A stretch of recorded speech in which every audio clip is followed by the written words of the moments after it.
প্রিয় দর্শক আসসালামু আলাইকুম। পেঁয়াজের স্বর্গরাজ্য বাঁচতে আসতেছি। পেঁয়াজের স্বর্গরাজ্য পাবনার ঐতিহ্যবাহী হাট।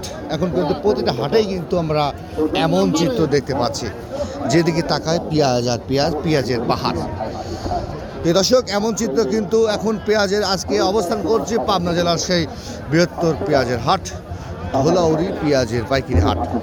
এই হাটটা আসলেই সেই দিনগুলোর কথা মনে পড়ছে।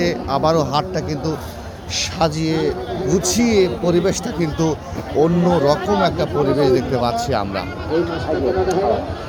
দর্শক, যেদিকে তাকায় শুধু পেঁয়াজ আর পেঁয়াজ, পেঁয়াজ আর পেঁয়াজ। দেখেন, পেঁয়াজ আর পেঁয়াজ। আমি আপনার চারিদিক হাটটা আপনাদের একটু ঘুরে দেখাচ্ছি আপনাদের। দেখেন কি পরিস্থিতি, আপনাদের দেখা একটু। চারিদিক পেঁয়াজ আর পেঁয়াজ।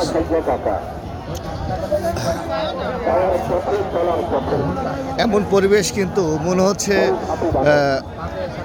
পেঁয়াজের ফুল, অর্থাৎ গোলাপের ফুল যেমন ফুটে থাকে হাজারো গোলাপ, তেমনই কিন্তু এই আজকে পাবনার যে পরিবেশ, পেঁয়াজের যে পরিবেশটা দেখতে পাচ্ছি, পেঁয়াজের মনে হচ্ছে ফুল ফুটে আছে, ফুল ফুটে আছে হাটে।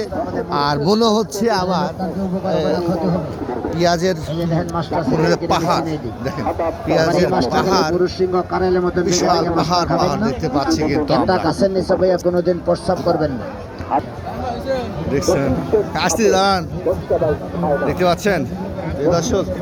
শুধু কিন্তু আমরা দেখাচ্ছি একটু ঘরের বাইরে, কিন্তু এই পরিস্থিতি, ঘরের বাইরে এই পরিস্থিতি।